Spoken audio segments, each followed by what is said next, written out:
for I had all sorts of queer dreams. There was a dog howling all night under my window, which may have had something to do with it, or it may have been the paprika, for I had to drink up all the water in my carafe and was still thirsty.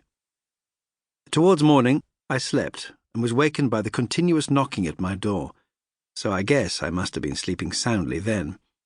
I had for breakfast more paprika and a sort of porridge of maize flour, which they said was mamaliga, and eggplant stuffed with forcemeat, a very excellent dish, which they call implatata.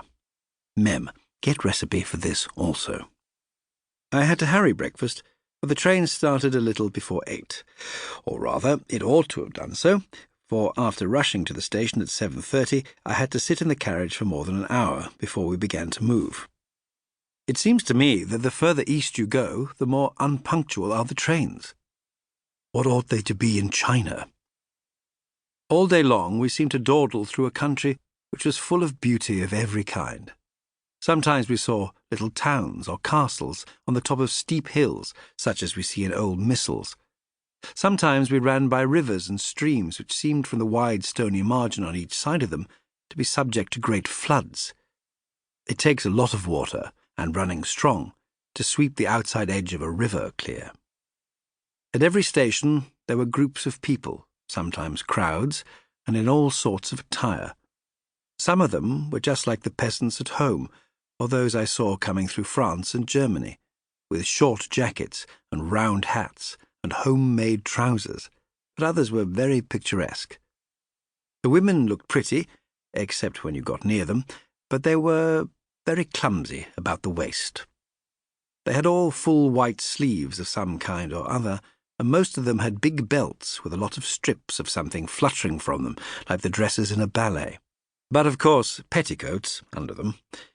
The strangest figures we saw were the Slovaks, who are more barbarian than the rest, with their big cowboy hats, great baggy, dirty white trousers, white linen shirts, and enormous, heavy leather belts, nearly a foot wide, all studded over with brass nails.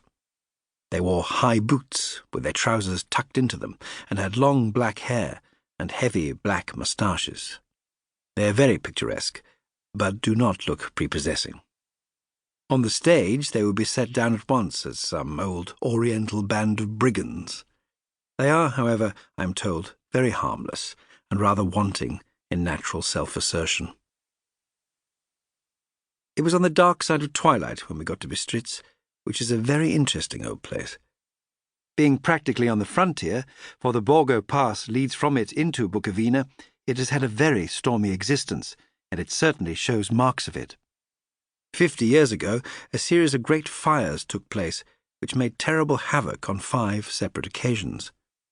At the very beginning of the 17th century, it underwent a siege of 3 weeks and lost 13,000 people, the casualties of war proper being assisted by famine and disease. Count Dracula had directed me to go to the Golden Krone Hotel, which I found, to my great delight, to be thoroughly old-fashioned, for, of course, I wanted to see all I could of the ways of the country. I was evidently expected, for when I got near the door, I faced a cheery-looking elderly woman in the usual peasant dress, white undergarment with long double apron, front and back, of coloured stuff, fitting almost too tight for modesty. When I came close, she bowed and said, "The Herr Englishman?" "Yes," I said, "Jonathan Harker." She smiled and gave some message to an elderly man in white shirt-sleeves who had followed her to the door. He went, but immediately returned with a letter. "My friend, welcome to the Carpathians. I am anxiously expecting you. Sleep well tonight. At 3 tomorrow, the diligence will start for Bukovina. A place on it is kept for you. At the Borgo Pass, my carriage will await you and will bring you to me. I trust that your journey from London has been a happy one and that you will enjoy your stay in my beautiful land. Your friend, Dracula."